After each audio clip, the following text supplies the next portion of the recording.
जय हिंद, नमस्कार। स्वागत है आप सभी का ऊंची उड़ान के इस सफलता सीरीज में। तो फाइनली हम लोग बिहार एसएससी का ये सेट प्रैक्टिस सेट स्टार्ट कर चुके हैं। इससे पहले सेट नंबर 34 का आप लोग का जीके जीएस वाला पोर्शन, साइंस और मैथमेटिक्स का पोर्शन कवर करा दिया गया होगा और फाइनली हम लोग अभी रीजनिंग शुरू करने वाले हैं। यदि आप बिहार एसएससी से संबंधित कोई भी एग्जाम की तैयारी कर रहे हैं, चाहे वो बिहार एसएससी सीजीएल हो, इंटर लेवल हो या परिचारी लेवल का हो, तो आपके लिए ये वीडियो बहुत ही फायदेमंद होने वाला है। तो इसे देखना ना भूलें। चलिए शुरू करते हैं हम लोग ये वीडियो। ठीक है, हमारा रीजनिंग का पहला क्वेश्चन और इस सेट का 101वां नंबर का क्वेश्चन क्या कह रहा है। तो उस युग्म का चयन कीजिए जो एक दूसरे से उसी प्रकार संबंधित है जिस प्रकार नीचे दिया गया युग्म संबंधित है। ठीक है, ये जिस प्रकार से संबंधित है वैसा किसी ऑप्शन में एक ऑप्शन संबंधित होगा। तो चलिए देख लेते हैं क्या कह रहा है। तो यहाँ पे देखिए, तो 186, उसके बाद वहाँ पे 16 कर दिया है, पावर 8 कर दिया, यानी बीच वाला अंक को उठा के पावर कर दिया है और बाकी फर्स्ट और लास्ट को वहीं पे छोड़ दिया है। ठीक है, बीच वाला उठा के पावर रख दिया है। यही पैटर्न देखते हैं कि इसमें फॉलो कर रहा है, तो इसमें नहीं फॉलो कर रहा। 8 पावर होना चाहिए जबकि 8 पावर नहीं है। यहाँ पे देखें तो सेम ये वैसे ही फॉलो कर रहा है, जैसे फर्स्ट और लास्ट तो रखा हुआ और बीच वाला उसको पावर पे रख दिया है। ठीक है, तो ये वाला पैटर्न हमारा फॉलो हो रहा है। फर्स्ट और लास्ट अंक तो सेम रखा है लेकिन बीच वाले को पावर कर दिया है, सेम वैसे ही इसमें किया हुआ है। आगे देख लेते हैं नेक्स्ट क्वेश्चन। विषम संख्या युग्म ज्ञात करना है। विषम संख्या युग्म ज्ञात करना है यहाँ पे। तो अगर बात कर लें तो ये किस पैटर्न पे आधारित है, तो अगर बाकी तीन को देखें, जैसे कि इसको देख लेते हैं, बी को, दोनों को ऐड करेंगे, 2 और 3 को ऐड करेंगे तो कितना आएगा, 5 आएगा। तो 5 का यहाँ पे स्क्वायर कर दिया है। सेम इसको भी ऐड करके 1 और 3 4 होगा, 4 का स्क्वायर 16 कर दिया है। 1 5 6 होगा, 6 का स्क्वायर 36 कर दिया है। लेकिन ये पैटर्न फॉलो नहीं कर रहा है। यहाँ पे 3 और 4 7 होगा और 7 का पावर 49 होगा, लेकिन यहाँ पे क्या दिया है, 44 दिया है। तो ये पैटर्न फॉलो नहीं कर रहा है। तो इस हिसाब से क्या होगा, यही हमारा सही ऑप्शन हो जाएगा। ठीक है, आगे हम लोग देख लेते हैं नेक्स्ट क्वेश्चन। एक निश्चित कुट भाषा में ब्रेथ को 70 के रूप में कुटबद्ध किया जाता है और ट्रम्प को इतना के रूप में कुटबद्ध किया जाता है। तो उसी भाषा में ये ट्रेजेडी को किस प्रकार कुटबद्ध किया जाएगा। तो यहाँ पे कौन सा रूल फॉलो किया गया है वो देख लेते हैं। ठीक है, वो देख लेते हैं। तो चलिए यहाँ पे देखते हैं। सबसे पहले तो हम इसे ऐड करेंगे, जितने भी अंक यहाँ पे वर्ड दिए हुए हैं, इस वर्ड का प्लेस वैल्यू है उसको ऐड करेंगे। तो यहाँ पे बी को 2 लिखते हैं हम लोग, आर को 18 लिख देते हैं, ई को 5 लिख के, ए को 1 और टी को 20 और एच को 8, ई को 5। अब इन सबको जोड़ेंगे, 2 18 20 5 25 1 26, 26 और 20 46, 46 8 कितना हो जाएगा, तो 54, 54 5 59 हो जाएगा। तो यहाँ पे सबका योग जो आ रहा है 59 आ रहा है। ठीक है, 59 आ रहा है। अब 59 तो यहाँ पे दिया नहीं है, तो फिर क्या करेंगे, फिर इसमें से जितना वॉवेल है, ठीक है, वॉवेल जितना भी है वो देख लेते हैं। तो वॉवेल यहाँ पे ई है, ए है, फिर ई है, इन तीनों को जोड़ेंगे। ठीक है, केवल वॉवेल को जोड़ के उसमें ऐड कर देंगे। तो 5 1 6 5 11, यहाँ पे प्लस 11 कर देंगे तो हमारा वैल्यू कितना आ जाएगा, 70 आ जाएगा। ठीक है, यही पैटर्न फॉलो हुआ है। सेम ऐसे ही इसमें हुआ है, जैसे कि यहाँ 20 18 38 और 9 47 और 21। ठीक है, 68 13 81 81 और 16 81 16 97 97 8 105। ठीक है, इसका वैल्यू ऐड करने पे 105 आ रहा है और इसमें प्लस हम लोग करेंगे वॉवेल वाला वैल्यू। तो वॉवेल कौन सा है, तो ये है आई और यू। आई और यू को ऐड करेंगे तो कितना हो जाएगा, तो 21 9 30, इसमें हम लोग 30 ऐड कर देंगे। तो इसका ये ऐड कितना हो जाएगा, तो 135। ठीक है, तो यहाँ पे 135 दिया हुआ है। सेम वैसे ही इसमें करेंगे, 20 18 38 39 और 7 46 46 5 51 51 4 55 55 और 25 80 हो रहा है। ठीक है, 80 हो रहा है। अब उसमें देखेंगे कि कितना वॉवेल है। तो वॉवेल कितना है, तो 1 और 2, यानी कि ए है और ई है, तो इन दोनों का योग हो जाएगा 5 6 5 1 6 हो जाएगा। तो यहाँ पे प्लस 6 कर देंगे, दोनों का योग कितना आ जाएगा, 86। तो हमारे ऑप्शन में जो 86 होगा वही सही हो जाता है। ठीक है, तो इस तरह इसमें लॉजिक प्रयोग किया गया है। आगे देख लेते हैं, ये सीरीज का क्वेश्चन है, इसमें देख लेते हैं इसको कैसे बनाया गया है। तो यहाँ पे हम लोग देखेंगे सबसे पहले यहाँ पे देखिएगा 31 है, 16 है, 17 है, क्वेश्चन मार्क दिया हुआ, 56 142.5 दिया हुआ। तो यहाँ पे क्या किया हुआ ना, इसको आधा कर दिया, जैसे इस अंक को गुणे 0.5 कर दिया है, प्लस 0.5 कर दिया है, ठीक है, गुणे 0.5 प्लस 0.5, ठीक है। तो इसका आधा कितना हो जाएगा, 15.5 प्लस आधा कर दिया है, ठीक है, आधा, तो यानी कि ये 16 हो जाता है, ठीक है। तो यहाँ पे 16 लिखा हुआ है। अब इसके बाद से क्या किया है, गुणे 1 प्लस 1 कर दिया है। यही सीरीज आगे भी बढ़ाता चला गया है, ठीक है। पहले 0.5 से गुना किया है, प्लस 0.5 कर दिया है, फिर आधा बढ़ाते चला गया है, यानी गुणे 16 एकम में 16 प्लस 1 17 कर दिया है।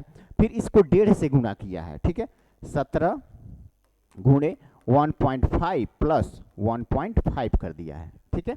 ऐसे ही तो इसका 17 1.5 को गुणा करेंगे तो ये आ जाएगा 25.5 प्लस 1.5, ये कितना हो जाएगा, तो 27 हो जाएगा, 27। अब नेक्स्ट वाला में 27 गुणे 2 प्लस 2 कर दिया है, यानी 27 दूनी 54 2 56 आ गया है। तो यही पैटर्न यहाँ पे फॉलो किया जा रहा है, ठीक है। तो इस हिसाब से हमारा आंसर 17 के बाद कौन सा आया, 27 आया है, ठीक है, 27 क्वेश्चन मार्क पे जो ऑप्शन बी में दिया हुआ है, ठीक है, ऑप्शन बी में दिया हुआ है। आगे देख लेते हैं नेक्स्ट क्वेश्चन हमारा, इसमें क्या कह रहा है, तो कथन और निष्कर्ष वाला है। ये क्वेश्चन कथन और निष्कर्ष वाला है। इसमें क्या कहा जा रहा है, तो कथन में कुछ आलू टमाटर हैं, तो यहाँ पे ये भाग आलू का हो जाता है, ठीक है, और इसमें से कुछ भाग टमाटर हैं, यही कह रहा है, कुछ आलू टमाटर हैं, यानी कुछ आलू टमाटर हैं, ये वाला हिस्सा। कोई टमाटर प्याज नहीं है, यानी कोई टमाटर यहाँ पे प्याज नहीं है, ये दिया हुआ है, ठीक है। तो प्याज को हम लोग अलग रखते हैं। अब निष्कर्ष में देख लेते हैं, कुछ टमाटर आलू हो सकते हैं। देखो यहाँ क्या कर रहा है, कुछ टमाटर आलू हो सकते हैं। ऑफकोर्स ये टमाटर वाला हिस्सा है, ये आलू हो सकता है ना, ये, ठीक है। तो ये निष्कर्ष एक तरह से सही है, ऑप्शन यानी एक सही है। अब दूसरा देख लेते हैं, कोई आलू प्याज नहीं है, यहाँ पे दिया है कोई आलू प्याज नहीं है, लेकिन कथन में तो ऐसा कुछ नहीं दिया हुआ, आलू और प्याज का रिलेशन ही नहीं बताया है, तो ये गलत हो जाता है, दूसरा निष्कर्ष गलत हो जाता है, केवल 1 सही होता है। तो केवल 1 किस में है, तो केवल निष्कर्ष 1 अनुसरण कर रहा है ऑप्शन बी में, ऑप्शन बी में। फिर आगे हम लोग देख लेते हैं नेक्स्ट क्वेश्चन क्या कह रहा है, 106 नंबर का। तो दिए गए कथनों और निष्कर्षों को ध्यानपूर्वक पढ़ना, ये भी कथन निष्कर्ष है, ठीक है, कथन निष्कर्ष है। यह मानते हुए कि कथनों में दी गई जानकारी सत्य है, चाहे वह सामान्य ज्ञान तथ्यों से भिन्न प्रतीत होती हो, और निर्णय लीजिए कि दिया गया निष्कर्ष में से कौन सा या कौन से निष्कर्ष कथनों का तार्किक रूप से अनुसरण करता है या करते हैं। तो कथन देख लेते हैं क्या कह रहा है, ठीक है, कथन क्या कह रहा है वो सबसे पहले देख लेते हैं। तो कुछ क्रेयान रंग हैं, यहाँ पे क्रेयान बनाएंगे, मतलब क्रेयान वाला लेंगे, कुछ क्रेयान, ठीक है, क्या कह रहा है, रंग है, ये रंग हो गया, कुछ क्रेयान वाला हिस्सा रंग है, ठीक है। कोई रंग पानी नहीं है, यानी कोई रंग पानी नहीं है तो पानी को अलग बना देंगे, ये पानी हो गया। अब क्या कह रहा है कि कुछ पानी तरल है, तो कुछ पानी वाला हिस्सा, मान लीजिए इतना हिस्सा तरल है, ठीक है, तरल है, ये तो हमारा कथन है। अब निष्कर्ष निकाल लेते हैं, कुछ क्रेयान तरल हैं, क्या कुछ क्रेयान तरल हैं, नहीं है, ठीक है। तो ये कथन एक तरह से पहला वाला गलत हो जाता है। दूसरा देख लेते हैं, कुछ क्रेयान पानी नहीं है, यहाँ पे कह रहा है कुछ क्रेयान पानी नहीं है। हाँ भाई, कुछ क्रेयान पानी नहीं है, क्योंकि यहाँ पे देखिए ना, दूसरा वाला में क्या कह रहा है, कोई रंग पानी नहीं है, तो कोई रंग यदि पानी नहीं है तो रंग वाला ये भी हिस्सा पानी तो नहीं होगा ना, पानी नहीं होगा, और ये वाला हिस्सा तो क्रेयान में भी आता है, क्रेयान में भी आता है। तो वही कह रहा है यहाँ पे निष्कर्ष में कि कुछ क्रेयान पानी नहीं है, तो ये वाला क्रेयान का हिस्सा पानी नहीं है, तो इस तरह से ये वाला हमारा सही हो जाता है। दूसरा नंबर का दूसरा नंबर का यहाँ पे है, दूसरा नंबर का जो निष्कर्ष है वो सही हो जाता है। तीसरा नंबर देख लेते हैं, कुछ तरल रंग नहीं है, यहाँ पे दे रहा है कि कुछ तरल रंग नहीं है, तो जाहिर सी बात है पानी वाला हिस्सा ये वाला रंग नहीं है, क्योंकि यहाँ पे दिया हुआ है कुछ पानी तरल नहीं है, कोई रंग पानी नहीं है, कोई रंग पानी नहीं है, और यहाँ पे वही है कुछ तरल रंग नहीं है, तो ये वाला जो हिस्सा है पानी का, तो रंग से नहीं है, रंग नहीं है, तो ये भी निष्कर्ष एक तरह से सही हो जाता है। ठीक है, तो इस तरह से हमारा दो निष्कर्ष यानी 2 और 3 सही हो जाता है। तो ऑप्शन ए में दिया हुआ है, ऑप्शन ए में दिया हुआ है। आगे हम लोग देख लेते हैं क्वेश्चन नंबर 107। इसको कैसे बनाएंगे वो देख लेते हैं। यहाँ पे क्या दिया है, टी प्लस डब्ल्यू का अर्थ है कि टी डब्ल्यू का पिता है, टी माइनस डब्ल्यू का अर्थ है कि टी डब्ल्यू की पत्नी है, टी गुणे डब्ल्यू का अर्थ है कि टी डब्ल्यू का भाई है, और टी भागा डब्ल्यू का अर्थ है कि टी डब्ल्यू की पत्नी है। तो यस प्लस टी भागा यू का क्या अर्थ है, इसका अर्थ पूछा हुआ है। ठीक है, इसका अर्थ अब इसको देख लेते हैं कैसे बनाएंगे। सबसे पहले तो इन दोनों के बीच देखेंगे कि क्या सिंबल है, तो प्लस वाला है, तो प्लस वाला का संबंध यहाँ से उठाएंगे। प्लस वाला में क्या कर रहा है, तो टी डब्ल्यू का अर्थ है कि टी डब्ल्यू का पिता है। ठीक है, यानी पहला वाला दूसरे का पिता है, तो वही इसमें अपनाएंगे, पहला वाला दूसरे का पिता है, यानी यस जो है वो टी का पिता है। तो ये पिता है तो ये मेल होगा, तो इसके जस्ट बगल में यम लिख देंगे ताकि पता चले कि ये मेल है। ठीक है, अब देख लेंगे इन दोनों के बीच क्या संबंध है। इन दोनों के बीच तो सिंबल भागा वाला है, तो भाग वाला कहाँ पे है, यहाँ पे है, यहाँ पे। तो इसका मतलब देख लेते हैं, टी भागा डब्ल्यू का अर्थ है कि टी डब्ल्यू की पुत्री है, टी डब्ल्यू की पुत्री है, यानी पहला वाला दूसरे की पुत्री है, यानी कि यहाँ पे टी यू की पुत्री हो जाएगी, टी जो है यू की पुत्री हो जाएगी। तो जाहिर सी बात है यू की पुत्री है तो इसकी पत्नी हो जाएगी, और ये फीमेल हो जाएगी, और ये पुत्री है तो ये भी एक तरह से फीमेल हो जाएगी। ठीक है, इसकी पुत्री ये है, पुत्री तो तभी होगी ना जब ये पति पत्नी होंगे। ठीक है, तो पता चल जा रहा है कि ये फीमेल है, ये भी फीमेल है।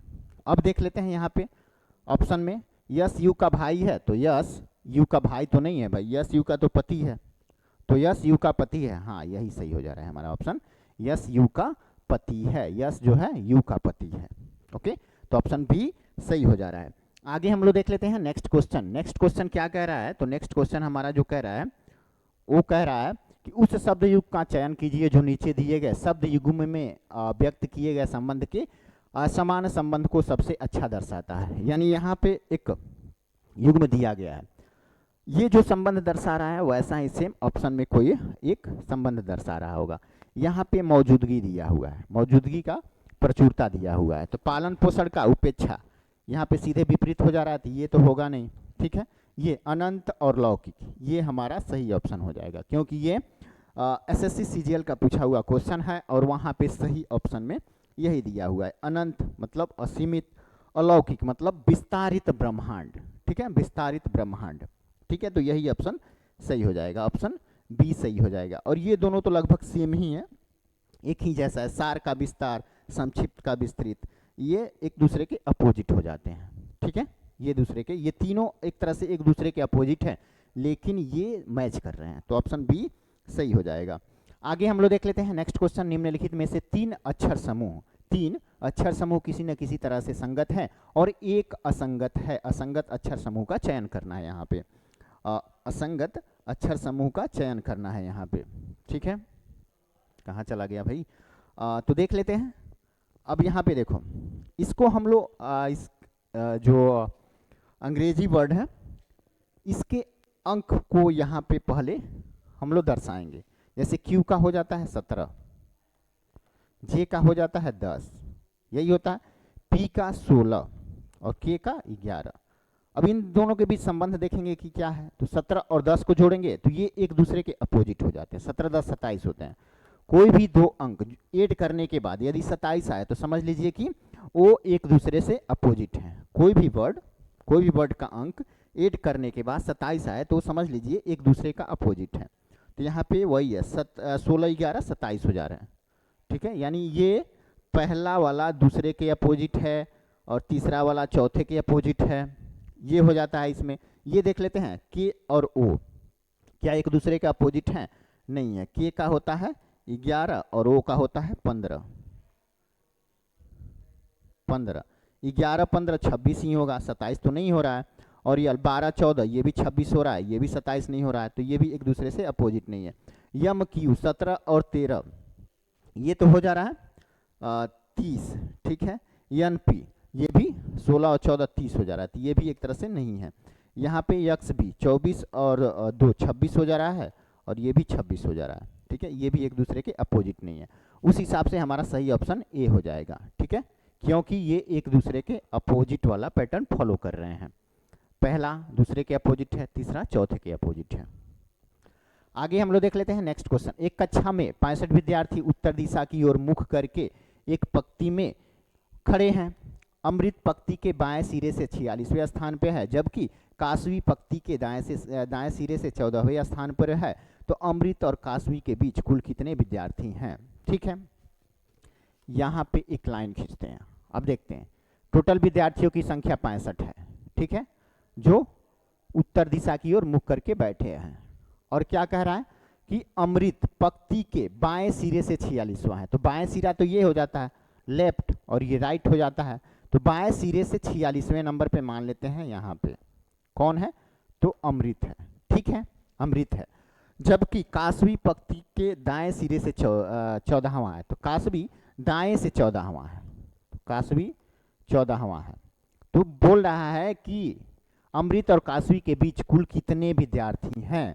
तो बीच के विद्यार्थी को हम लोग को गणना करना है। अब इधर तो टोटल 46 है और इधर टोटल 14 है। ठीक है, इनको ऐड कर देते हैं, 6 4 10, 4 1 5 1 6, यानी कि टोटल 60। ये दोनों मिलके 60 हो जा रहे हैं। तो बाकी बचे हुए तो बीच में होंगे ना। तो 65 में से 60 तो यही हो गए, तो बचे कितने, 5। ठीक है, 60 में से 65 में से 60 घटा देंगे तो 5 बचेगा, जो यहाँ पे हैं 5 बीच में बचे हुए हैं। तो हमारा सही ऑप्शन क्या हो जाएगा, सी हो जाएगा। ठीक है, सी हो जाएगा। आगे हम लोग देख लेते हैं, आगे देख लेते हैं। एक निश्चित कूट भाषा में क्या दिया हुआ है, तो एक निश्चित कूट भाषा में टाकर को इतना के रूप में और टाक्ट को इतना के रूप में लिखा गया है। उसी कूट भाषा में डी को क्या लिखा जाएगा, डी को क्या लिखा जाएगा, यानी इसको, इस डी का हमें देखना है कि क्या लिखा जाएगा। तो ये वाला तो कोई होगा नहीं, ये वाला, क्योंकि इसमें डी है ही नहीं। तो यहीं से हम लोग निष्कर्ष देख लेंगे। देखो इसमें परसेंटेज है तो ये तो होगा नहीं। ठीक है, और ये वाला तो दोनों में किसी में नहीं है, तो एक तरह से ये भी नहीं होगा।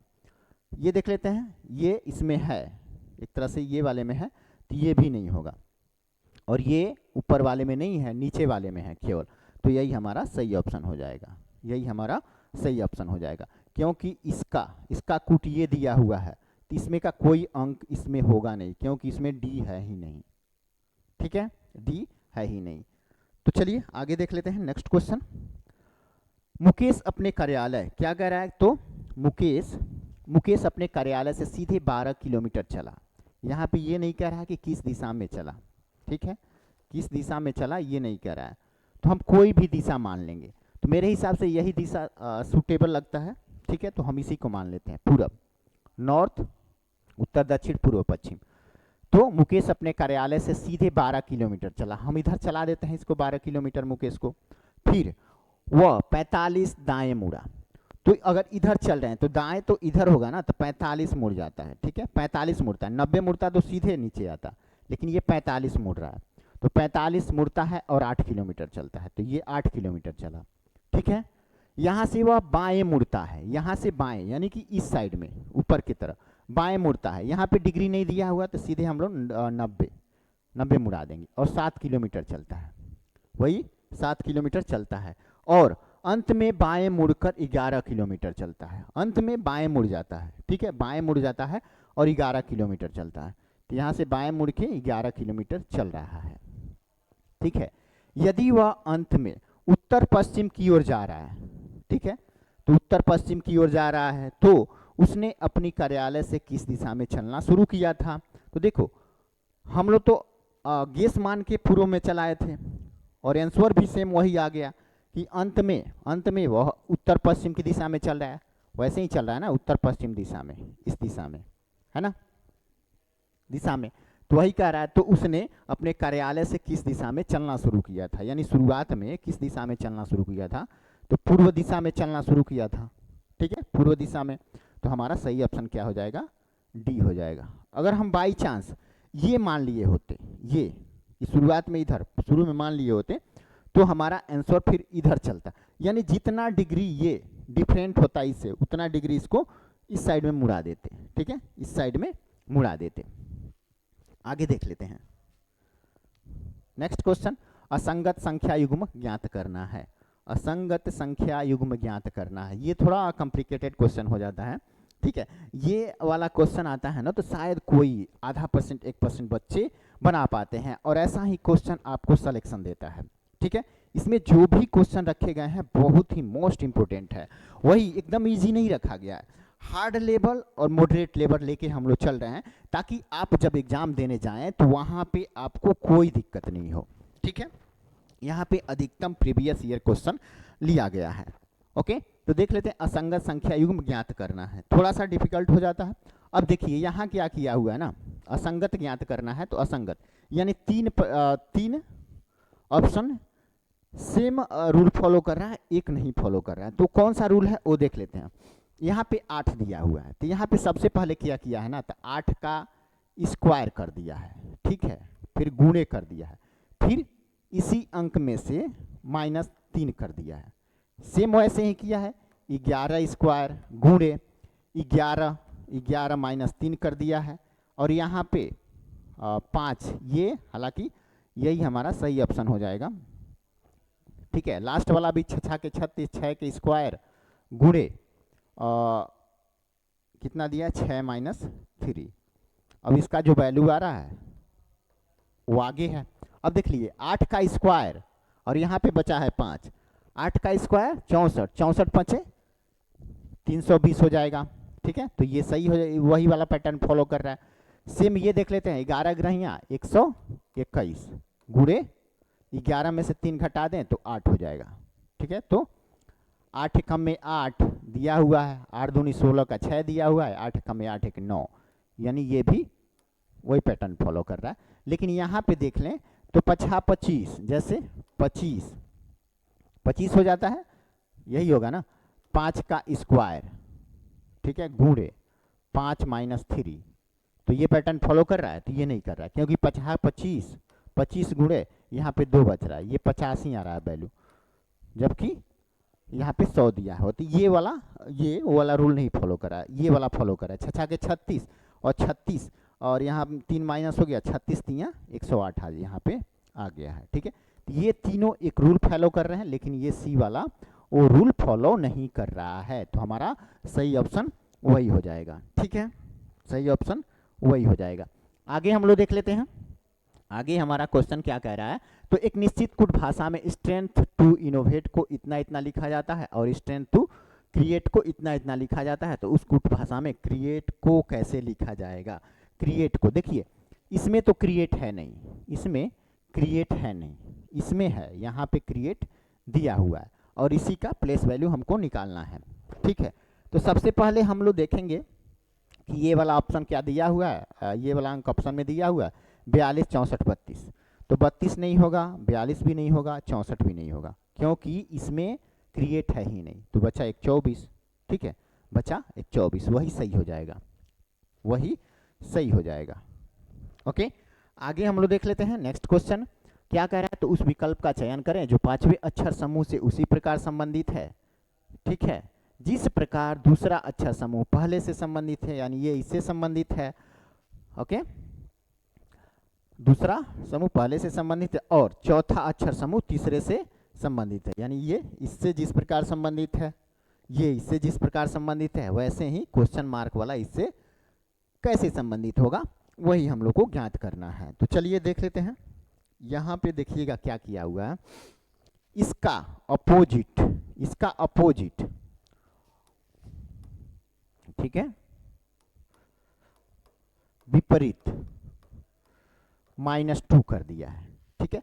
P का विपरीत जो होता है ना, P का K होता है, K, और K में से -2 करेंगे ना, ठीक है, 2 हटाएंगे तो क्या हो जाएगा, I हो जाएगा, क्योंकि K 11 है, 11 में से 2 घटाएंगे तो 9 आएगा, 9 का वैल्यू क्या हो जाता है, I हो जाता है, तो P का ये I कर दिया है। वैसे ही U का D कर दिया, U का अपोजिट जो होता है ना, वो होता है F, और F का प्लेस वैल्यू 6 होता है, उसमें से 2 घटा देंगे तो 4 आएगा, और 4 को हम लोग D लिखते हैं, तो यहाँ पे D दिया हुआ है। सेम R का I होता है अपोजिट, आई से 2 माइनस करेंगे यानी 9 से 2 माइनस करेंगे तो 7 आएगा, 7 का वैल्यू जी होता है। सेम वैसे ही ई का होता है, ये ई का भी होता है और भी में से 2 घटा दिए हैं तो ये आ गया, टी आ गया। यही पैटर्न फॉलो ये भी कर रहा है, ठीक है। सेम सी का अपोजिट यक्स होता है तो यक्स माइनस 2 कर दिए हैं तो भी हो गया है। वैसे ही ओ का अपोजिट ओ का जे के एल होता है, ठीक है। एल माइनस कर दिए हैं, एल में से 2 माइनस कर दिए हैं, जे आया है, सेम वही जे आया है यहाँ पे।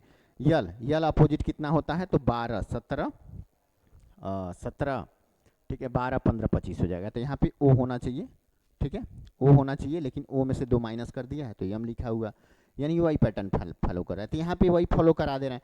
12 यल का अपोजिट होता है ओ तो ओ में से 2 माइनस करेंगे तो आएगा यम किस में है तो शुरुआत में इसी में यम है और बाकी किसी में तो है ही नहीं, पहले वाले में जस्ट मिल गया, इसमें तो शुरुआत में एम नहीं है, एम नहीं है, एम नहीं है, ठीक है।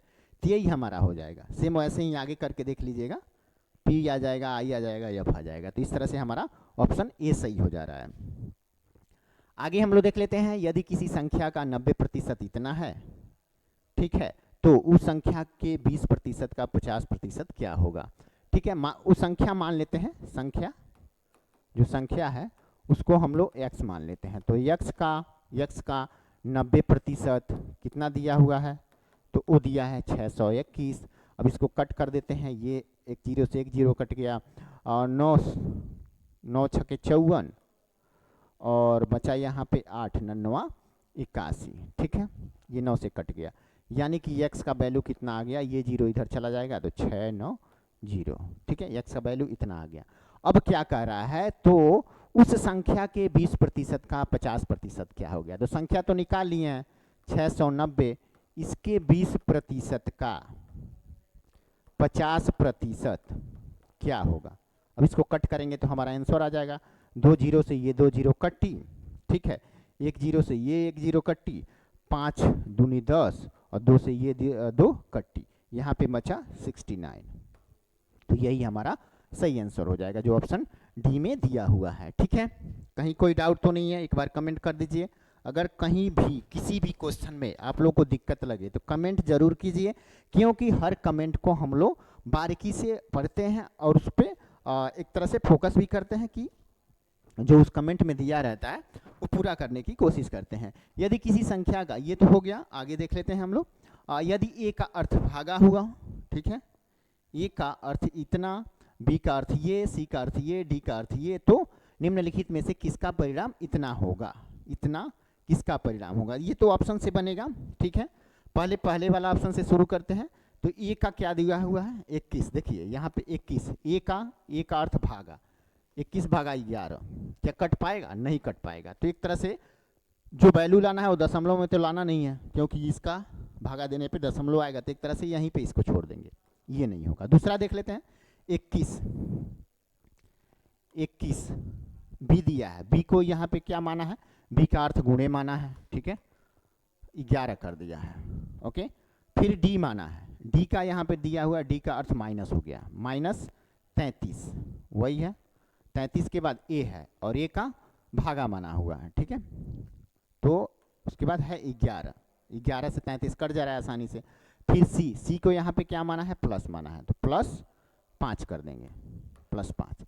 अब देखो ये कट जा रहा है, 11 3 33, 3 बार में, ये गुणा करेंगे, 11 का में 11, 11 दूनी 22 23, और यहाँ पे -3 है +5 है, तो यानी 5 में से 3 घटा देंगे, बचेगा 2, जो यहाँ पे 8 कर देंगे। तो इसका वैल्यू कितना आ जा रहा है 233, जो हमारे क्वेश्चन के रूल को फॉलो करे, यानी 233 आ गया है, यानी कि ऑप्शन बी हमारा सही हो जाता है, ठीक है, ऑप्शन बी हमारा सही हो जाता है। आगे हम लोग देख लेते हैं नेक्स्ट क्वेश्चन क्या कह रहा है।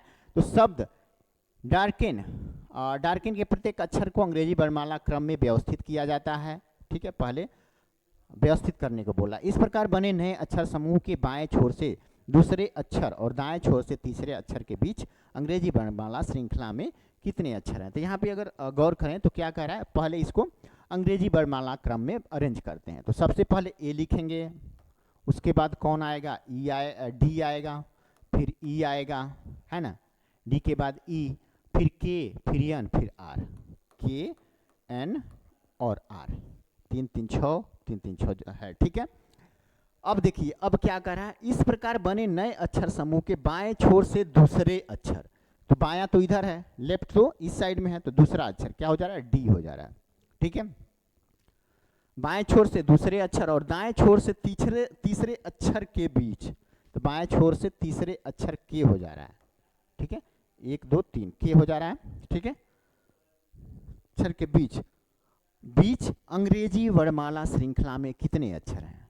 अब यहाँ पे देखो क्वेश्चन बदल दिया है, इन दोनों के बीच अब क्या कर रहा है, अंग्रेजी वर्णमाला में, जो अंग्रेजी वर्णमाला ABCD होता है, उस श्रृंखला में कितने अक्षर हैं। तो यहाँ पे अब देखेंगे डी और के बीच कितने अक्षर हैं। अब ये मत सोच लेना, यहाँ पे तो केवल एक दिया हुआ है जो ऑप्शन में है ही नहीं आपका, यहाँ पे पूछ रहा है अंग्रेजी वर्णमाला में, तो अंग्रेजी वर्णमाला में डी के बाद ई आता है, एफ आता है, जी आता है, एच आता है, आई आता है, जे आता है, फिर के आता है, यानी कितना बीच में आया है, 1 2 3 4 5 6 अंक आया है, जो हमारा सही ऑप्शन ए हो जाएगा। आगे हम लोग देख लेते हैं नेक्स्ट क्वेश्चन हमारा क्या कह रहा है। तो नेक्स्ट क्वेश्चन कह रहा है कि ए और बी की वर्तमान आयु वर्षों में 3 रेशियो इतना के अनुपात में है। 5 वर्ष पूर्व उनकी आयु का अनुपात इतना था। ए की वर्तमान आयु कितनी है। ये थोड़ा मैथमेटिक्स टाइप का हो जाता है, ठीक है। तो ये हम लोग कर लेते हैं, ठीक है। ए और बी की वर्तमान आयु वर्षों में इतना के अनुपात में है, ठीक है। वर्तमान आयु, ए की वर्तमान आयु मान लेते हैं 3x और बी की मान लेते हैं 4x, ठीक है। तो 5 वर्ष पूर्व, यहाँ पे तो अब इसको इक्वेशन बना लेते हैं 3x बटे 4x माइनस 5 वर्ष पूर्व। 5 वर्ष पूर्व है तो माइनस कर देंगे, बराबर कितना हो जाता है, 5 वर्ष पूर्व उनकी आयु का अनुपात कितना था, तो 2:3 था। तो ए की वर्तमान आयु ज्ञात करना है यहाँ पे। अब इसको सॉल्व कर देते हैं, 3 3 9x, ठीक है, माइनस 5 3 15, ठीक है, 15 इक्वल टू 4 दूनी 8x और 5 दूनी 10 माइनस 10। अब ये 8 इधर आएगा तो माइनस हो जाएगा, यानी 9x में से 8x घटा देंगे तो केवल 1x बचेगा, और 15 इधर जाएगा तो प्लस हो जाएगा, और माइनस 10 ऑलरेडी इधर ही है, तो यानी कि यहाँ पे 5 हो जाएगा। तो x का वैल्यू कितना निकल के आया, 5 निकल के आया, ठीक है। तो वही पूछ रहा है कि ए की वर्तमान आयु कितनी है। तो ए और बी की वर्तमान आयु यहाँ वर्षों में 3:4 दिया हुआ है। तो ए की आयु तो यही है ना 3x, x का वैल्यू निकल गया तो 3 में 5 से गुणा कर देंगे तो कितना हो जाएगा, 15 हो जाएगा, ठीक है, 15 हो जाएगा। 15 किस में है, ऑप्शन ए में दिया हुआ है। आगे हम लोग देख लेते हैं नेक्स्ट क्वेश्चन, असंगत संख्या युग्म ज्ञात करना है। असंगत संख्या युग्म ज्ञात करना है, ओके। चलिए असंगत इसमें देख लेते हैं कौन सा है, ओके, हाँ देख लेते हैं। चलिए यहाँ पे देख लेते हैं क्या पैटर्न फॉलो किया है। 9 दूनी 18, 6 दूनी 12, 2 दूनी 4, 5 दूनी 10, ये तो सब में है। अब देख लेते हैं ये क्या है, तो 99 81 9। देखिए 9 का यहाँ पे क्या कर दिया है, क्यू कर दिया है, 9 का क्यू -1 कर दिया है, ठीक है। 99 81 9 क्या होता है, 729 होता है, और -1 कर दिया, यानी 728 दिया हुआ है, यानी इसका क्यू करके -1 कर दिया है। सेम वैसा ही इसमें किया है क्या, 6 के 36 के 216, 6 का क्यू 216 होता है, फिर -1 कर दिया, इसमें भी -1 कर दिया, इसका क्यू करके -1 कर दिया। सेम वैसे ही इसका क्यू करके 2 दूनी 4 दूनी 8, इसका क्यू करके -1 कर दिया है। इसका क्यू किया है लेकिन यहाँ पे माइनस नहीं किया है, यहाँ पे प्लस कर दिया है, ठीक है। 5 25 25 125 माइनस 124 होना चाहिए, लेकिन यहाँ पे तो दिया है 126, तो उस हिसाब से हमारा ऑप्शन यही सही हो जाएगा, ठीक है। यहाँ तीनों में क्यू करके माइनस कर रहा है, 9 का क्यू 729 होता है लेकिन 728 लिखा है, 6 का क्यू 6 के 36 के 216 होता है लेकिन 215 लिखा है, 2 का क्यू 8 होता है लेकिन 7 लिखा है, लेकिन 5 का क्यू 125 होता है लेकिन यहाँ पे प्लस कर दिया है, तो उस हिसाब से हमारा सही ऑप्शन ये हो जाता है। आगे हम लोग देख लेते हैं नेक्स्ट क्वेश्चन क्या कह रहा है, तो नेक्स्ट क्वेश्चन कह रहा है यदि 21 जून 2007 को गुरुवार था तो 21 जून 2011 को सप्ताह का कौन सा दिन था। देखो यहाँ पे इसको कैसे हम लोग सॉल्व करेंगे, तो एक चीज आप लोग को ध्यान रखना चाहिए कि एक साल में सेम डेट को केवल एक दिन बढ़ता है। जैसे 1 जनवरी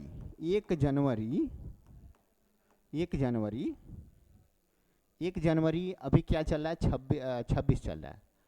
1 जनवरी 2026 को कोई भी दिन है, मान लेते हैं रविवार है, तो 1 जनवरी सेम 1 जनवरी 2027 को एक दिन बढ़ जाएगा, यानी रवि है तो सोम हो जाएगा। ये कंडीशन किस वाले वर्ष में होता है, तो जो सिंपल वर्ष। लेकिन अगर लीफ वर्ष है ना तो यहाँ पे 2 दिन बढ़ जाएगा, क्योंकि लीफ वर्ष 28 की जगह 29 होता है, तो लीफ वर्ष जो है वो 2 दिन बढ़ा देगा। ठीक है, तो यहाँ पे 21 जून 2007 को गुरुवार दिया है, तो 21 जून 2021 को सप्ताह का कौन सा दिन होगा, तो पहले 7 से 8 बढ़ाएंगे, तो 7 के बाद 8 जो आ रहा है वो लीफ वर्ष है, तो उसमें तो 1 दिन नहीं 2 दिन बढ़ेगा। ठीक है, तो 2 दिन बढ़ा देते हैं। ठीक है, 8 के बाद 9 आएगा, तो 9 लीफ वर्ष नहीं है, वहाँ 1 ही बढ़ेगा, प्लस 10 भी लीफ वर्ष नहीं है, वहाँ 1 बढ़ेगा, फिर 11 भी लीफ वर्ष नहीं है, वहाँ पे भी 1 बढ़ेगा, 12 फिर लीफ वर्ष हो जाता है, लेकिन यहाँ तो 11 ही तक दिया हुआ है। ठीक है, जून 2011 को सप्ताह का कौन सा दिन था। अब देखो अब क्या करना है, इन सबको ऐड कर लेंगे, 2 1 3 2 5, इनका योग 5 आ गया। अब इसमें प्लस कर देंगे, गुरुवार में 5 प्लस कर देंगे, तो गुरुवार के बाद 5 और जोड़ देंगे, तो गुरु के बाद शुक्र शनि रवि सोम मंगल, तो मंगल हमारा आंसर आ जाएगा। ठीक है, मंगल हमारा आंसर आ जाएगा। ठीक है, अब देखिए कैसे पता करेंगे कि कौन सा लीफ वर्ष होगा कौन सा नहीं लीफ वर्ष होगा। तो जो भी अंक, जो भी ईयर, जैसे कि 2008 हम लिखें, जो भी ईयर 4 से डिवाइड हो जाए वो क्या होगा, लीफ वर्ष होगा, लीफ वर्ष हो जाएगा। और जो 4 से डिवाइड नहीं हो रहा है वो लीफ वर्ष नहीं होगा। यही रूल फॉलो होता है यहाँ पे। आगे हम लोग देख लेते हैं नेक्स्ट क्वेश्चन। 7 व्यक्तियों इतना और इतना में से प्रत्येक की आयु भिन्न है, केवल 2 व्यक्ति यम से बड़े हैं। चलो ये थोड़ा लंबा है, इसका हम लोग आयु के हिसाब से अरेंज करते हैं। यहाँ क्या कर रहा है, 7 व्यक्ति हैं, ये दिया हुआ है, प्रत्येक की आयु भिन्न है। ठीक है, सबका अलग अलग है, केवल 2 व्यक्ति यम से बड़े हैं, एम मान लेते हैं, यहाँ पे रख देते हैं, केवल इससे 2 व्यक्ति बड़े हैं। वही कह रहा है यहाँ पे, केवल 2 व्यक्ति एम से बड़े हैं, केवल 2 व्यक्ति के से छोटे हैं, तो के से नीचे रख देते हैं, इसे 2 व्यक्ति को छोटे कर देते हैं। टोटल 7 हैं, 6 को तो यहाँ अरेंज कर दिए, तो बीच में तो 1 ही आएगा ना, तो 1 को यहाँ पे रखेंगे हम लोग। ठीक है, अब देखो क्या कर रहा है, के की आयु 10 का गुणज है, जो के है ना के, इसकी आयु 10 का गुणज होगा, 10 का गुणज होगा, 10 का गुणज होगा तो मतलब यानी 10 होगा, नहीं तो 20 होगा, नहीं तो 30 होगा, यही होगा। ये हम लोग आगे देखेंगे। अब यहाँ क्या कर रहा है, के की आयु 10 का गुणज होगा, गुणज है, सबसे छोटा 12 वर्ष है, तो सबसे छोटा तो ये है, ये 12 वर्ष हो जाता है। ठीक है, सबसे छोटा वाला 12 वर्ष है। यप सबसे बड़ा है, यानी सबसे बड़ा यप है। ओके, यप सबसे बड़ा है, एन एल से बड़ा है, एन एल से यहाँ दे रहा है कि एन एल से बड़ा है, लेकिन एच से छोटा है, एच से छोटा है, इसको अभी हम लोग रुक देते हैं। यल सबसे छोटा नहीं है, यहाँ एक चीज़ और दिया है कि यल सबसे छोटा नहीं है, यानी यल यहाँ नहीं होगा, यल सबसे छोटा नहीं होगा। अब यहाँ देखते हैं, यप सबसे बड़ा है, यन यल से क्या है तो बड़ा है, लेकिन यच से छोटा है। यन जो है यल से बड़ा है, यहाँ ये भी दिया है कि यल सबसे छोटा नहीं है, तो यहाँ तो 4 ही जगह बचा हुआ है, 4 ही जगह। यदि ये नहीं है तो बीच में तो एक हो जाता है, यहाँ पे 1 मिनट, यन यल से बड़ा है लेकिन यस से छोटा है, तो यदि यन को यहाँ रखते हैं, यल को यहाँ पे रखते हैं, ठीक है, और यच को यहाँ रखते हैं, तो हमारा इक्वेशन ये वाला फॉलो हो जाएगा। जैसे क्या करा है, यन यल से बड़ा है, यन जो है यल से तो बड़ा है, यल से तो बड़ा है, लेकिन यच से छोटा है, तो यच से छोटा है। ठीक है, ये भी पूरा हो जा रहा है। यल सबसे छोटा नहीं है, तो यल को तो सबसे छोटा रखे भी नहीं है। सबसे छोटे, अब देख लो यहाँ पे हम 6 जगहों पे रख दिए हैं, इस पे इस पे इस पे इस पे इस पे इस पे रख दिए, एक बचा हुआ है, एक बचा हुआ है तो इस पे क्या रखेंगे हम लोग, तो जो एक अंक बचा हुआ है वही रख देंगे। तो क्या बचा है, एफ एच, एक तरह से क्या बचा है, यन तो लिखा ही गया है, के K L M N H, H भी हो गया है, जी जी नहीं लिखा गया तो जी यहाँ पे रख देंगे, केवल जी यहाँ पे, यन तो यहाँ पे है, ठीक है, यन यहाँ पे है और एच यहाँ पे है, एच यहाँ पे है। अब यहाँ पे देख लो, अब इसके आगे बढ़ते हैं हम लोग। सबसे छोटे और दूसरे सबसे बड़े व्यक्ति की आयु का योग 42 है। सबसे छोटे और दूसरे सबसे बड़े यानी एच के आयु का योग 42 है, तो इसका 12 है तो इसका ऑटोमेटिक 30 हो जाएगा क्योंकि दोनों का योग 42 है। अब क्या कह रहा है, अब यहाँ पे देख लो, यहाँ पे यल की संभाव्य आयु क्या हो सकती है, तो यल की संभाव्य आयु यहाँ पूछ रहा है, यल यही है, इसकी संभावित आयु पूछ रहा है। तो यहाँ हम लोग क्या पढ़े थे कि 10 जो के है, के की आयु 10 का गुणज है। तो अब देख लो 10 का गुणज है तो यानी तो सबसे छोटा 12 है तो इससे ऊपर ही 10 का गुणज होगा, लेकिन एच 30 दिया हुआ है तो 30 तो होगा नहीं, 30 से नीचे ही होगा, यानी 30 और 12 के बीच में जो 10 का गुणज होगा वही इसका वैल्यू होगा, तो केवल 20 आ रहा है, ठीक है, केवल 20 ही है जो ये रूल फॉलो कर रहा है, ठीक है। अब हमको यल का वैल्यू यहाँ निकालना है, यल का संभावित आयु क्या हो सकता है वो निकालना है। तो यल का आयु जो हो सकता है 20 से कम और 12 से अधिक हो सकता है, तो ऑप्शन के से मिला लेते हैं, क्या 20 से कम ये है, नहीं है, 10 तो 12 से भी कम है तो ये भी नहीं होगा, 15 दोनों के बीच में आ रहा है, ठीक है, तो यही सही हो जाएगा, ठीक है। 12 का वैल्यू तो ऑलरेडी दिया हुआ है तो ये नहीं सही होगा, तो हमारा ऑप्शन सी सही हो जाएगा, ठीक है। आगे हम लोग क्वेश्चन देख लेते हैं। एक निश्चित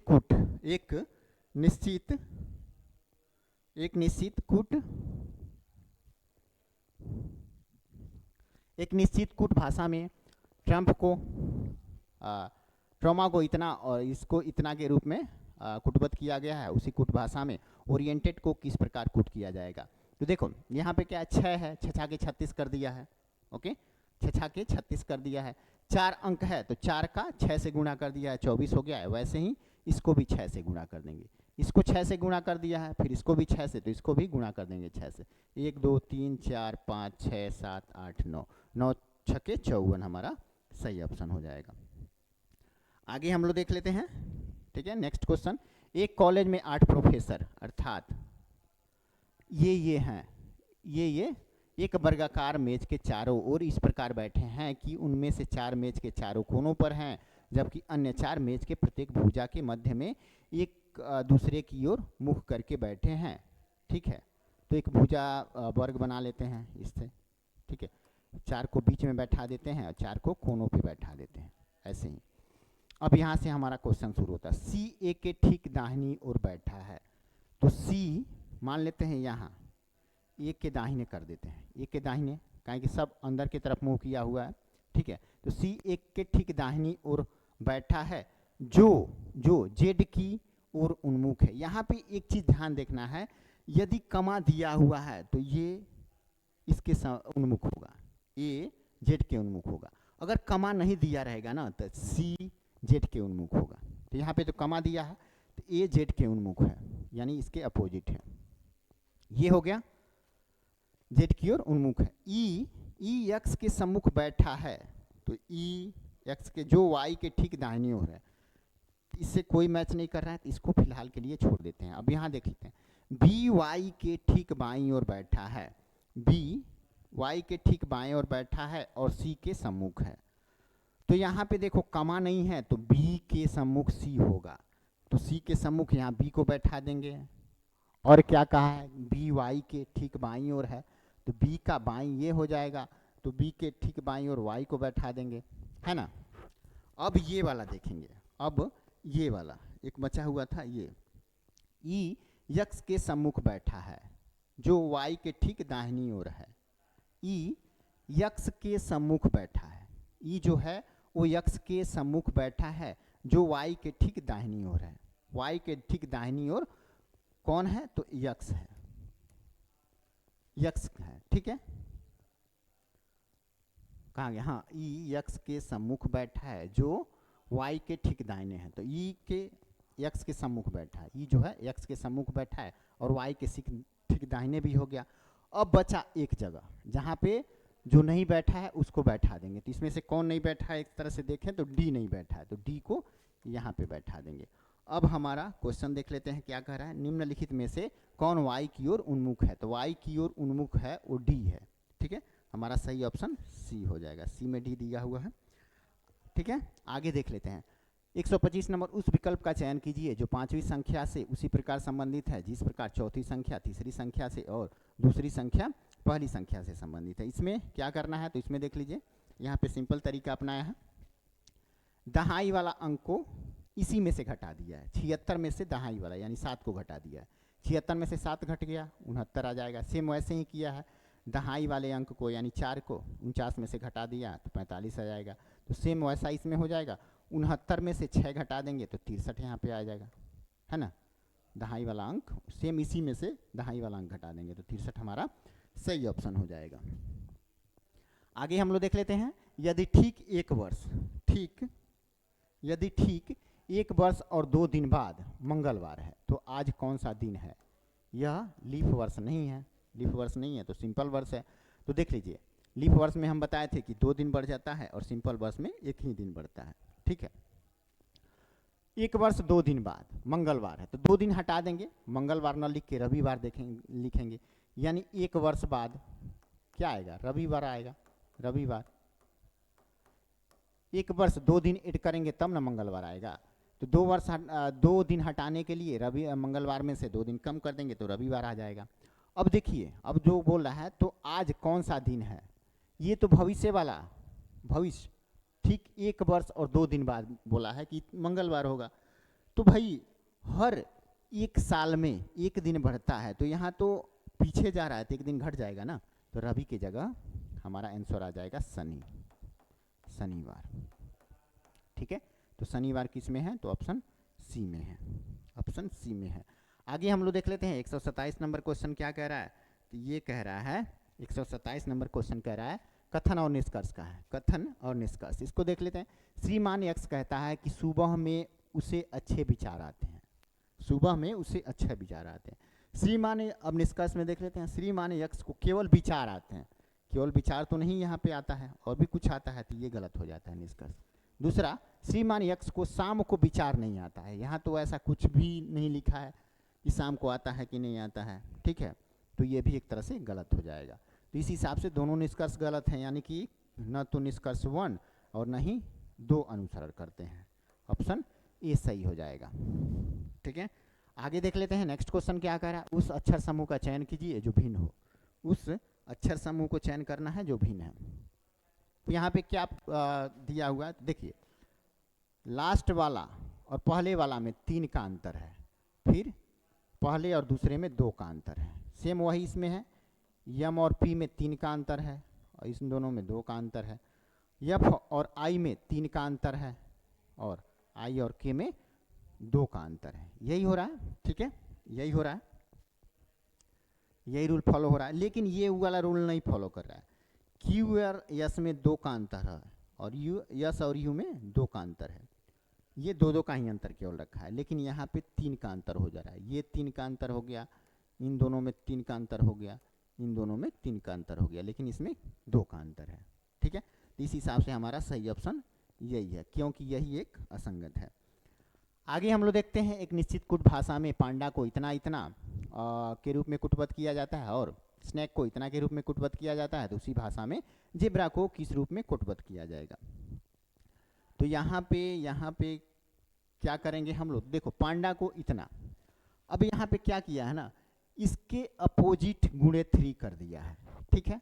जैसे P का अपोजिट K हो जाएगा और K का प्लेस वैल्यू हो जाता है 11 और इसको गुणे 3 कर दिया है, ठीक है।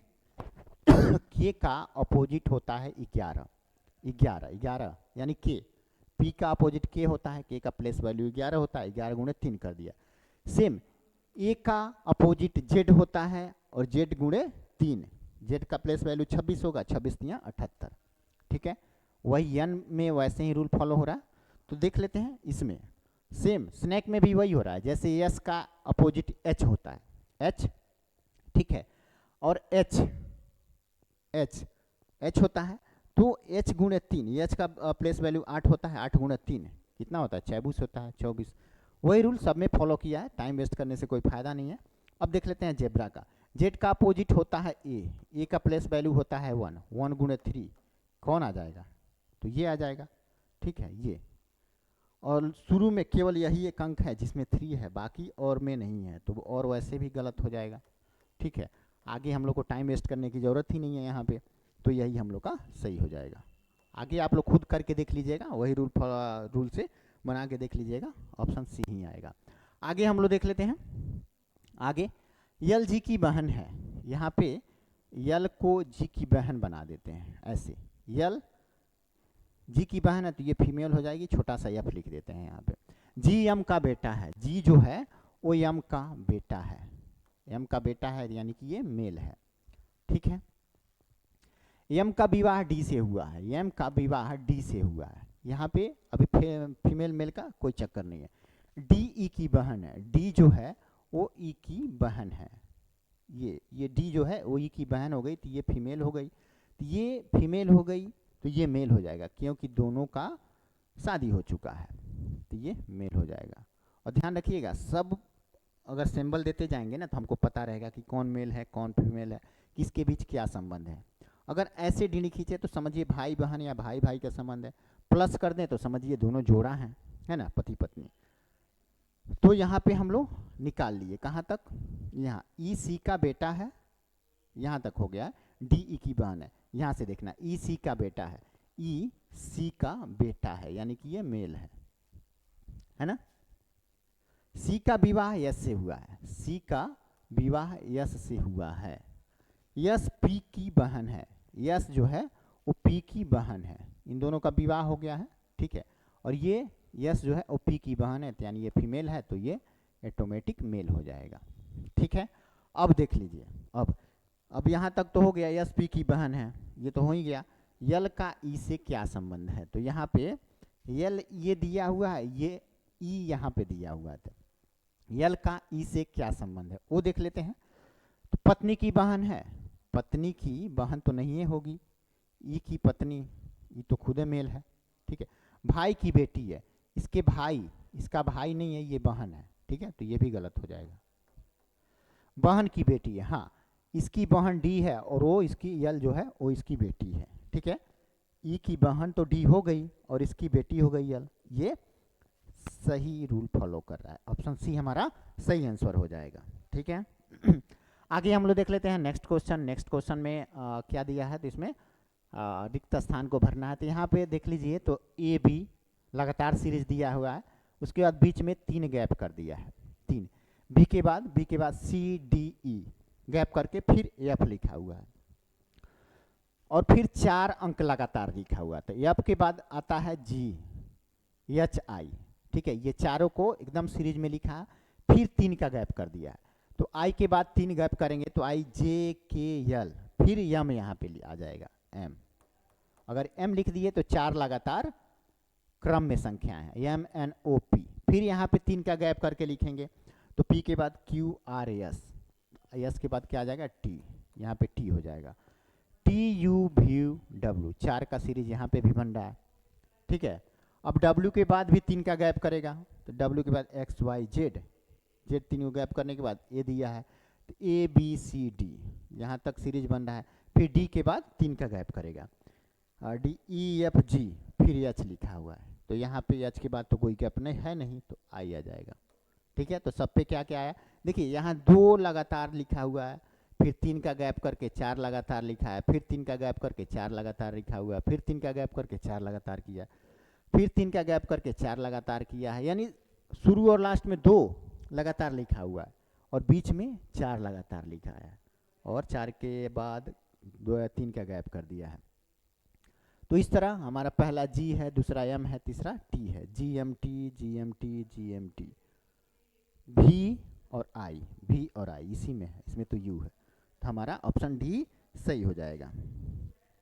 आगे देख लेते हैं, उस सही विकल्प का चयन कीजिए जो निम्नलिखित शब्दों की व्याख्या को तार्किक और सार्थक क्रम में इंगित करता है।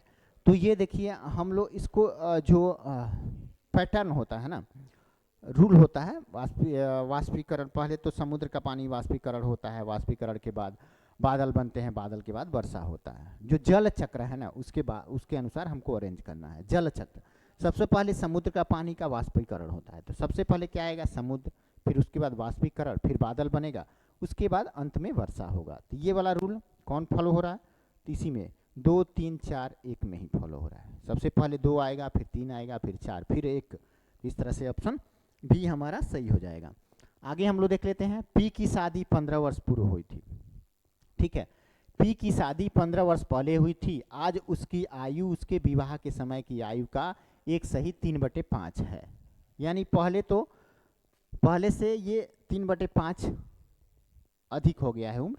ठीक है, जो 15 के बराबर है। तो 3 से यदि 15 बराबर, इस तरह करेंगे, 15 बराबर 3/5 करेंगे तो उसका 15 साल पहले की आयु निकल जाएगा। तो 3 × 15 25, यानी 15 साल पहले उसकी उम्र 25 थी। 15 साल पहले उसकी उम्र 25 थी। तो अभी वर्तमान में तो 40 हो गई है ना, क्योंकि 15 साल पहले उसकी शादी हुई थी, तो शादी के समय उसकी उम्र 25 थी, अभी 40 हो गई है। ठीक है, वर्तमान में उसके पुत्र की आयु 1/5 उसकी आयु का है। ठीक है, वर्तमान में उसके पुत्र की आयु, इसकी वर्तमान आयु 40 वर्ष है, तो उसके पुत्र की आयु उसकी आयु का 1/5 है, यानी इसको कट करेंगे तो पुत्र की आयु कितना आ जाएगा, 5/40, 8 वर्ष है। वर्तमान आयु, पुत्र का वर्तमान आयु 8 वर्ष है और उस व्यक्ति का 40 वर्ष है। अब क्या करा, 4 वर्ष पूर्व उसके पुत्र की आयु, तो 4 वर्ष पूर्व उसके पुत्र की आयु -4 कर देंगे, यानी 4 ही रहेगा। ठीक है, 4 वर्ष पूर्व उसके पुत्र की आयु उस समय पी की आयु के भिन्न के रूप में कितनी थी। तो उसी समय 4 वर्ष पूर्व भी पी की आयु कितनी थी, तो वर्तमान में 40 है, तो 4 वर्ष पूर्व 36 हो जाएगा, है ना। तो इसको भिन्न में आंसर मांगा हुआ है, यहाँ पे भिन्न के रूप में कितनी थी, तो कट कर देंगे, 4 9 36, यानी 1/9 सही आंसर आ जाएगा। ऑप्शन ए में दिया हुआ है। आगे देख लेते हैं, ये सीरीज वाला क्वेश्चन है, तो इसको कैसे बनाया है वो देख लेते हैं। ठीक है, यहाँ देखो क्या किया हुआ, यहाँ किया हुआ है ये गुणे 3 - 1 कर दिया है, गुणे 7 - 1, 3 को 7 से गुणा किया है, गुणे 7 - 1, यही किया है। 3 × 7 = 21 - 1 20। अब देखो ये जो है ये 6 से गुणा किया हुआ है, यहाँ तो 7 से गुणा किया हुआ, फिर 6, तो 6 + 1, फिर गुणे 5 - 1, गुणे 4 + 1, गुणे 3 - 1, ऐसे ही लगाया हुआ है। देखो पहले वाला में 7 से गुणा किया हुआ है, -1 कर दिया, तो 7 × 3 = 21 - 1 20 हो गया। दूसरे वाले में क्या किया है, तो 6 से गुणा करके +1 कर दिया है, तो 20 × 6 = 120 + 1 121 हो गया है। और तीसरे वाले में क्या किया है, 5 से गुणा करके -1 कर दिया है, तो 121 × 6 क्या होगा, तो 605 होगा, लेकिन यहाँ पे -1 किया है तो 604 हो गया। अब इसको 4 से गुणा करके, ठीक है, 604 को 4 से गुणा करके +1 कर दिया है, तो 24 और 17 आया है। अब अंतिम में इसको हम लोग 24 और 17 को गुणे 3 करेंगे और -1 करेंगे, क्योंकि यहाँ पे एक माइनस एक प्लस, एक माइनस एक प्लस, एक माइनस एक प्लस करके आ रहा है। इसको देख लेते हैं, 7 × 3 = 21, 21 के 1 और 3 × 3 2 5, ठीक है, 4 × 3 = 12 के 2, 3 दूनी 6 1 7, ठीक है, और -1 लिख देंगे, तो -1 होगा तो 7250 आ जाएगा हमारा आंसर, जो किस में है 7250 बी में दिया हुआ है। ठीक है, आगे हम लोग देख लेते हैं, एक निश्चित कूट भाषा में ग्रॉस को 4 के रूप में और मोस्ट को इतना के रूप में लिखा जाता है, तो इसी कूट भाषा में जेब्रा को कैसे लिखा जाएगा, तो इसको देख लेते हैं। ठीक है, ये थोड़ा कॉम्प्लिकेटेड क्वेश्चन हो गया, ये सीजीएल एसएससी सीजीएल 2024 में पूछा गया क्वेश्चन है। ठीक है, एसएससी सीजीएल 2024 में पूछा गया क्वेश्चन, बहुत कॉम्प्लिकेटेड है थोड़ा। नहीं, ये नहीं, इसमें क्या दिया हुआ है, ये हमारा क्वेश्चन चेंज हो गया क्या, एक मिनट, हाँ ये यही था, थोड़ा कॉम्प्लिकेटेड हो जाता है। देखो इसमें क्या किया है ना, ये ग्रॉस, ठीक है, ग्रॉस को क्या किया है, तो यहाँ पे ग्रॉस लिखा हुआ है GROSS, यहाँ पे इसका प्लेस वैल्यू पहले का सेम वही लिख दिया है 7, दूसरे का अपोजिट कर दिया, इसका अपोजिट कर दिया है 18 का अपोजिट कितना हो जाएगा, R का अपोजिट I हो जाएगा, यानी कि यहाँ पे 9 कर दिया, एक सेम रखा है एक अपोजिट कर दिया है, O 15 हो जाएगा, और S का अपोजिट क्या हो जाता है, H हो जाता है, यानी 8, और इसका क्या हो जाता है, S का 19। अब इन सबको ऐड कर दिया है, ऐड कर दिया है, ठीक है, 9 7 16 16 15 31 31 8 39 39 39 और 19 कितना हो जाएगा, 58 हो जाएगा, 58 58 को अब इन दोनों को फिर से ऐड कर दिया है, यानी 5 + 8 कर दिया है, यहाँ पे 58 को भी प्लस कर दिया है, 5 + 8 8 5 13 13 हो गया है, ठीक है। अब 13 को भी 1 + 3 कर दिया है, यानी 4 आ गया, ऐसे करके बनाया, थोड़ा ज़्यादा कॉम्प्लिकेटेड हो गया। पहले वाले को सेम लिखा है, दूसरे वाले को अपोजिट अंक लिखा है, फिर तीसरे वाले को सेम, चौथे वाले का अपोजिट, पांचवे वाले का सेम, और इन सब का योग यहाँ पे आया है, तो इसको भी ऐड किया है, 8 5 13 का 13 और 13 को भी फिर से ऐड कर दिया, 3 1 4, तो 4 यहाँ पे लिख दिया है, सेम वही यहाँ पे रूल फॉलो कर रहा है, MOIST यम।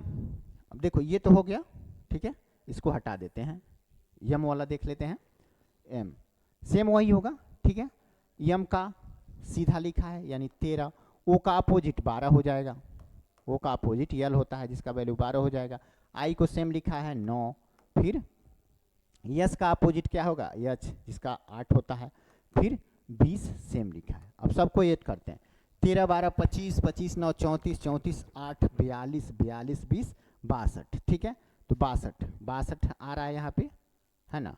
अब इन दोनों को ऐड करेंगे, 6 + 2 कितना हो जाएगा, 8 आ जाएगा, और 8 तो सिंगल है तो ऐड होगा ही नहीं, है ना, तो 8 वहाँ पे ला दिया है। सेम ऐसे ही जेड, जेड को क्या किया है, जेब्रा को ZEBRA, ये सीधा लिखा हुआ है 26, और ये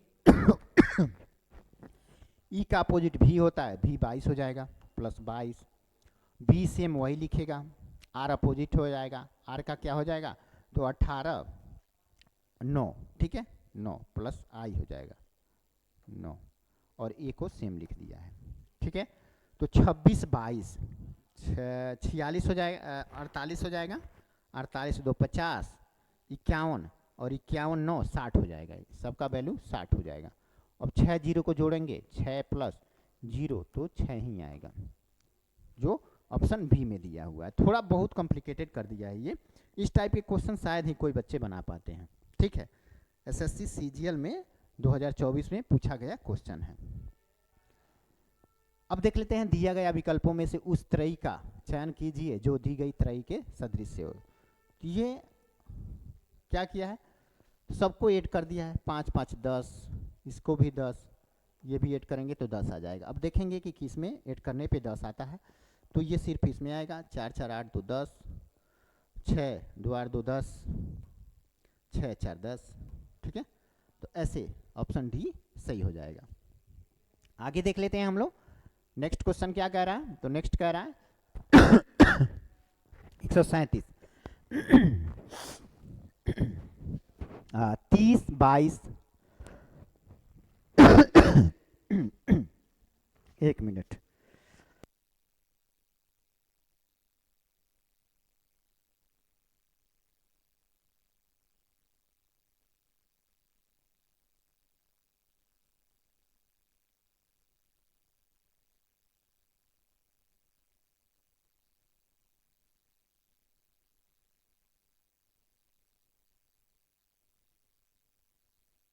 क्या कह रहा है, तो देखिए इसमें क्या किया है ना, पहले को गुणे 0.5 किया है, जैसे 30 है, 30 ये भी कॉम्प्लिकेटेड ही है थोड़ा, 30 पॉइंट गुणे 0.5 + 7 कर दिया है, तो इसका 0.5 से गुणा करेंगे तो 15 आएगा, प्लस 7 कितना हो गया 22 हो गया।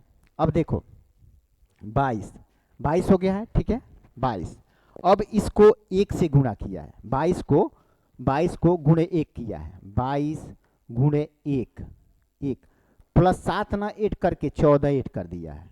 22 से कम है 22, 14 36 हो गया, ठीक है। यानी गुणे 0.5 प्लस 7, तो इसमें गुणे 1 प्लस 14, इसमें गुणे 1.5 गुणे 21 हो जाएगा, ठीक है।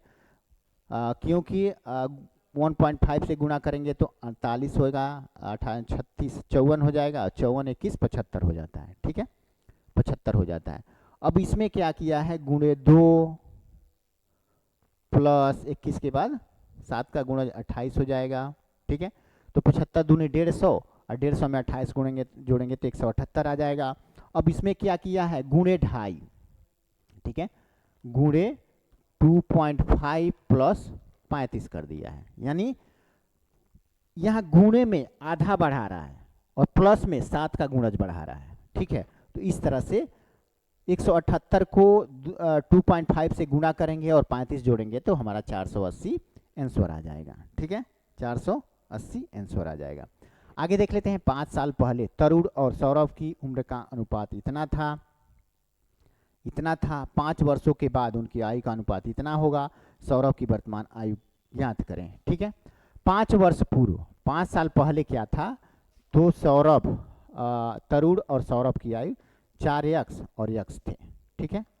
तो 10 साल यहाँ पे कर देंगे, क्योंकि 5 साल पहले तरुण और सौरभ का आयु इतना थी और 5 साल बाद पहले और बाद वाला 5 को जोड़ेंगे तो 10 हो जाएगा, यहाँ पे वो कर देंगे, यानी कि 2/1 कर देंगे, ठीक है 2/1। इसको सॉल्व कर लेंगे, 4x plus 10 equal to 2x plus 20, 2x इधर आएगा तो 2 माइनस में हो जाएगा, 2x बचेगा, ये आ जाएगा इधर तो 10 हो जाएगा, ये माइनस हो जाएगा, 2 से 10 कट गया 5 बार में, तो x का वैल्यू निकल के आ गया 5, ठीक है 5। और यहाँ क्या कह रहा है, तो सौरभ की वर्तमान आयु वर्षों में क्या है, तो सौरभ की वर्तमान आयु देखो 5 साल पहले रेशियो में क्या था सौरभ का, तो दूसरा नंबर है 1 था, यानी 5 ही था। 5 साल पहले उसकी उम्र 5 था, तो वर्तमान में तो 10 हो जाएगा ना, तो 10 हमारा सही ऑप्शन हो जाएगा। आगे देख लेते हैं, इसको एक तरह से जो डिक्शनरी में वर्ड दिए गए रहते हैं सीरीज में वैसे सजा देना है। ये क्या हो जाएगा, ये क्या हो जाएगा, तो चलिए देख लेते हैं। सबसे पहले 3 दिया हुआ है, तो 3 वाला, ठीक है 3 वाला ये पहले नंबर पे आएगा, ये वाला पहले नंबर पे आएगा, दूसरे नंबर पे 5 या 2 आएगा, तो 2 देख लेते हैं कौन सा है, ये या 5, तो कौन आएगा, READ REAC, ये 5 आएगा, तो यानी ये वाला तो हट गया, दूसरे नंबर पे 2 है। अब इन तीनों में देखिए तीसरे नंबर पे कौन आना चाहिए, दूसरे नंबर पे तो 5 आ गया है ना, दूसरे नंबर पे, तीसरे नंबर पे कौन आना चाहिए, तो 2 1 6 देख लेंगे, 2 READ REAL, ये तो नहीं आएगा, ठीक है। अब 2 और 6 में तुलना कर लेते हैं 2 और 6, REAL READ 2 ही आएगा, ठीक है 2 ही आएगा, 2 READ और 6 में REAL दिया हुआ है, तो 2 ये आएगा, ठीक है। ये बाकी यहाँ पे तो 2 आया नहीं है, तो ये भी नहीं होगा, ये भी नहीं होगा, ऑप्शन बी सही हो जाएगा। आगे देख लेते हैं, एम्स्टर्डम बार्सिलोना के दक्षिण में है, ये भी थोड़ा लंबा चौड़ा क्वेश्चन हो जा रहा है, टाइम ज़्यादा लगेगा आप लोगों का, ठीक है। एम्स्टर्डम बार्सिलोना के दक्षिण में है, यहाँ एम्स्टर्डम लिख देते हैं, बार्सिलोना के दक्षिण में है, ठीक है दक्षिण कर देते हैं। म्यूनिक एम्स्टर्डम के पश्चिम में है, तो म्यूनिक जो है इसके पश्चिम में है, 1 मिनट नहीं ये थोड़ा गलत हो गया, एम्स्टर्डम बार्सिलोना के दक्षिण में है, तो बार्सिलोना यहाँ पे होगा, इसके दक्षिण में एम्स्टर्डम है ना, तो नीचे होगा। म्यूनिक एम्स्टर्डम के पश्चिम में है, तो एम्स्टर्डम के पश्चिम में क्या है, तो म्यूनिक है, पश्चिम में कर दिए। डेट्रॉयट म्यूनिक के पूर्व में है, तो डेट्रॉयट म्यूनिक ये है, तो इसके पूर्व में इधर कर देते हैं, ठीक है ये यहाँ भी हो सकता है, यहाँ भी, तो यहाँ पे कर देते हैं डेट्रॉयट को म्यूनिक के पूर्व में है। टोरंटो डेट्रॉयट के दक्षिण में है, डेट्रॉयट के दक्षिण में टोरंटो है, ठीक है टोरंटो है। टोरंटो डेट्रॉयट के दक्षिण में और बार्सिलोना के दक्षिण पूर्व में स्थित है। देखो, टोरंटो डेट्रॉयट के दक्षिण में है और बार्सिलोना के दक्षिण पूर्व में है, ठीक है। टोरंटो डेट्रॉयट के दक्षिण में है और बार्सिलोना के दक्षिण पूर्व में, ठीक है। इसके दक्षिण पूर्व में है, इसके दक्षिण पूर्व में नहीं, बार्सिलोना के दक्षिण पूर्व में है, तो बार्सिलोना के दक्षिण पूर्व में तो है ही, ठीक है। डेट्रॉयट के सापेक्ष एम्स्टर्डम की स्थिति क्या है? डेट्रॉयट के सापेक्ष एम्स्टर्डम की स्थिति पूछ रहा है। तो डेट्रॉयट यहाँ है और एम्स्टर्डम यहाँ है ना। तो डेट्रॉयट के सापेक्ष एम्स्टर्डम कहाँ है? तो पश्चिम में है। इसके सापेक्ष ये तो पश्चिम में ही है ना, तो पश्चिम हमारा आंसर आ जाएगा, ऑप्शन डी आ जाएगा। आगे देख लेते हैं हम लोग, वह विकल्प चुने जो दिए गए कॉम्बिनेशन के मिरर इमेज से सबसे ज़्यादा मिलता जुलता है, ठीक है। तो मिरर वाला अगर पूछे क्वेश्चन में तो अपोजिट में इमेज बनता है, ठीक है, अपोजिट में। और जल का प्रतिबिंब बोले तो वो नीचे बनता है। इसके अपोजिट में देख लेते हैं, इधर मान लीजिए यहाँ मिरर रख दें या यहाँ, दोनों में किसी साइड में रखेंगे तो सेम ही आएगा, ठीक है। तो इधर रख दिए हम, मान लीजिए इधर नहीं रखते हैं, तो ये तो सबसे लास्ट में आएगा, शुरू में है तो लास्ट में आएगा। तो देख लेते हैं लास्ट में एक इसमें है, इसमें नहीं है, इसमें नहीं है, सिर्फ इसमें है, इसमें भी नहीं है, तो ऑप्शन बी ही सही हो जाएगा। बाकी भी मैच करा के देख लीजिएगा, यही हमारा आंसर मिल गया, तो आगे जाने की क्या जरूरत है, टाइम बचेगा एग्जाम में। आगे देख लेते हैं, 4 विकल्पों में से पता लगाएं कि जब ट्रांसपेरेंट शीट को डॉटेड लाइन पर मोड़ा जाएगा तो पैटर्न कैसा दिखेगा। पैटर्न कैसा दिखेगा, देखिए डॉटेड लाइन पे मोड़ देना है, ये तो होगा नहीं क्योंकि ये मुड़ने के बाद उधर हो जाएगा, ऐसे बन जाएगा, तो ये नहीं होगा। 2 बना है, 2 तो ठीक है यहाँ बना हुआ है, लेकिन बीच वाला लाइन तो इसमें है ना, तो ये भी तो जाएगा, तो ऐसे लाइन बनेगा, तो यहाँ पे ये लाइन नहीं है तो ये भी हट जाएगा। अब यहाँ इन दोनों में है, तो यहाँ पे एक चीज़ देखेंगे, एक चीज़, जैसे ये मुड़ेगा तो ये वाला लाइन नीचे आएगा, नीचे आएगा, ठीक है। मुड़ने के बाद ऐसे मुड़ेगा तो ऐसे जाने के बाद ऐसे हो जाएगा, होगा ना। तो ये वाला रूल इसमें नहीं फॉलो हो रहा है, सिर्फ इसमें फॉलो हो रहा है, 4 वाला में। तो हमारा डी ऑप्शन में 4 दिया हुआ है, ये सही हो जाएगा। आगे हम लोग देख लेते हैं, वह वैकल्पिक आकृति ढूंढें जिसमें आकृति उसके एक हिस्से के रूप में हो, ठीक है। तो ये वाला किस में समाहित है वो देखना है, तो पहले वाले में से ही शुरू कर देते हैं। अब देखो यहाँ से कर लेते हैं, जैसे ये यहाँ से ये गया हुआ है, ठीक है, ये भी पूरा हो जा रहा है, ठीक है, ये भी हो जा रहा है, ठीक है, ये भी हो जा रहा है, ये भी ठीक है, इधर आ जा रहा है, फिर इधर आ जा रहा है, ठीक है, यही पूरा हो जाए, ये इसी में मिल जा रहा है ना, इसी में मिल जा रहा है, यानी कि एक ही सही हो जा रहा है, ऑप्शन ए सही हो जाएगा। ए में 1 दिया हुआ तो यही हमारा सही हो जाएगा। आगे देख लेते हैं, ऐसा चित्र चुने जो चित्र जेड के अनफोल्डेड रूप से सबसे ज़्यादा मिलता जुलता है, ठीक है, अनफोल्डेड रूप के। तो ये एक तरफ से फोल्ड किया हुआ है, देखो इधर से, फिर इधर से, फिर यहाँ पे बिंदी बना दिया है। अब इसको खोलेंगे तो ये बिंदी तो यहाँ पे भी एक आएगा ना, यहाँ पे भी एक आ जाएगा, ठीक है। जैसे ये इमेज में 2 बिंदी बनेंगे ऐसे करके खोलने के बाद, तो किस में केवल है, इसी में केवल है, ऑप्शन सी में है, तो ऑप्शन सी सही हो जाएगा। आगे देख लेते हैं, उस बॉक्स को चुने जो दिए गए कागज के सीट से बने बॉक्स में बॉक्स जैसा है, ठीक है। तो इसमें से कौन कौन है, तो देख लेते हैं पहले वाले का, इसका अपोजिट ये होगा, ठीक है, और इसका अपोजिट ये होगा, इसका अपोजिट ये होगा। अगर ये होगा तो ये नहीं होगा, तो सबसे ऊपर ये है तो यानी ये नहीं होना चाहिए, यानी 2 ब्लैक वाला नहीं होना चाहिए, तो एक ही है, ये भी सही है। तो यहाँ पे डॉट वाले दिया है तो इसका अपोजिट ये नहीं होना चाहिए, तो एक तरह से नहीं है, क्योंकि इसका अपोजिट एक दोनों वाइट है, तो वाइट वाला दिया हुआ है, 1 2 3 मान लेते हैं, तो ये भी एक तरह से सही है। सेम वही कंडीशन इसमें देख लेते हैं, ठीक है। इसका अपोजिट ब्लैंक का ब्लैंक ही है, तो यहाँ पे एक ब्लैंक है।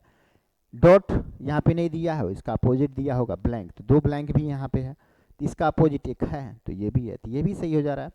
ये भी एक तरह से सही है, ठीक है, और ये भी सही है क्योंकि इसी को फॉलो कर रहा है, लगभग सही है, चारों के चारों सही हैं, तो ऑप्शन से हमारा चारों सही हो जाता है। आगे देख लेते हैं, नीचे एक पासे की 3 अलग अलग पोजीशन दी गई हैं, एक डॉट वाले फेस के दूसरी तरफ वाले फेस पर डॉट की संख्या पता लगाएं, ठीक है। यहाँ क्या दे रहा है, तो एक डॉट वाले फेस के विपरीत पूछ रहा है, एक डॉट वाले फेस के दूसरी तरफ वाले फेस पर कितने डॉट हैं उसकी पता लगाना है। तो इसको सॉल्व करने के लिए हमें ऐसे मतलब अंक को ढूंढना होता है या डॉट को ढूंढना होता है जो कॉमन दो में, मिनिमम दो में या तीनों में हो। तो यहाँ पे जो दो है ना वो तीनों में है, तीनों में है। तीसरी को हम सबसे पहले उठाएंगे, ऐसे बनाएंगे, ठीक है, ऐसे बनाएंगे। बीच वाले में दो रख देंगे, दो डॉट रख देंगे, ठीक है, दो डॉट, या दो डॉट की जगह पे हम सीधे दो लिख देंगे, है ना, दो लिख देंगे, दो लिख देते हैं। अब देखो इससे ऐसे क्लॉकवाइज घुमाएंगे, क्लॉकवाइज, और कहीं से भी यहाँ पे या यहाँ पे लिखना शुरू करेंगे। तो क्लॉकवाइज तीन, पहले तीन लिखेंगे, फिर तीन के बाद एक है तो एक लिख देंगे, फिर इसमें ख़त्म, और दो के बाद एक तो ऑलरेडी लिखे हुए हैं तो एक ना लिख के फिर पाँच लिख देंगे, यहाँ पे पाँच दिया हुआ है। फिर दो के बाद यहाँ देखेंगे तो भाई पाँच तो दिया हुआ है जो ऑलरेडी हम लिखे हुए हैं तो नहीं लिखेंगे, फिर छः लिख देंगे, यहाँ पे हो गया ना। अब एक दूसरे के अपोजिट देखना है, तो एक के अपोजिट क्या है, छः है, और वही तो पूछ रहा है। तीन के अपोजिट पाँच हो जाएगा, और दो के अपोजिट जो इन चारों में नहीं है वो हो जाएगा, यानी कि चार हो जाएगा। तो एक के अपोजिट छः, ठीक है, तो छः किस में है, ऑप्शन ए में है, जो हमारा सही आंसर होगा। आगे हम लोग देख लेते हैं क्वेश्चन नंबर 47। उस विकल्प को चुने जो दिए गए कॉम्बिनेशन की वाटर इमेज से सबसे ज़्यादा मिलता जुलता है। यहाँ वाटर इमेज बताया है कि नीचे प्रतिबिंब बनता है, ठीक है, और मिरर हो तो साइड में बनता है, मिरर हो तो साइड में बनता है, और वही वाटर हो तो नीचे बनेगा, तो इसके नीचे प्रतिबिंब बनेगा, तो ये सीधे उल्टा हो जाएगा। तो देख लेते हैं, जी का विपरीत है ना, ये वाला ऊपर चला जाएगा, ठीक है, ये भी इसमें भी एक तरह से ठीक है। आर देख लेते हैं, आर अपोजिट है, ये दूसरे टाइप का अपोजिट है, वैसा नहीं है, ये नहीं होगा ये हो जाएगा, ठीक है। नाइन का तो छः तो होगा नहीं ऐसे, क्योंकि मुड़ेगा तो ऐसे छः बनेगा, ठीक है, ये ऊपर जाएगा तो ऐसे बनेगा, न कि छः बनेगा, तो एक तरह से ये भी खत्म, ये भी नहीं होगा। आठ इसमें भी है, आठ इसमें भी है। ए का अपोजिट ये बन जाएगा, और इसमें तो सीधा दे दिया है, तो एक तरह से ये भी नहीं होगा। तो इस तरह से हमारा सही ऑप्शन क्या हो जाएगा, सी हो जाएगा, ठीक है, सी हो जाएगा। और सी किस में दिया हुआ, सी में ही दिया है, 3 सी में ही दिया है। आगे देख लेते हैं, वर्गीकरण के संदर्भ में आप इन शीर्षकों का उपयोग कर सकते हैं, सबसे सटीक और सरल क्या है, ठीक है, क्लासिफिकेशन का क्वेश्चन है। तो यहाँ पे देखो, यहाँ पे थोड़ा बहुत कम्प्लीट सोचिएगा तो जल्दी आंसर नहीं मिलेगा।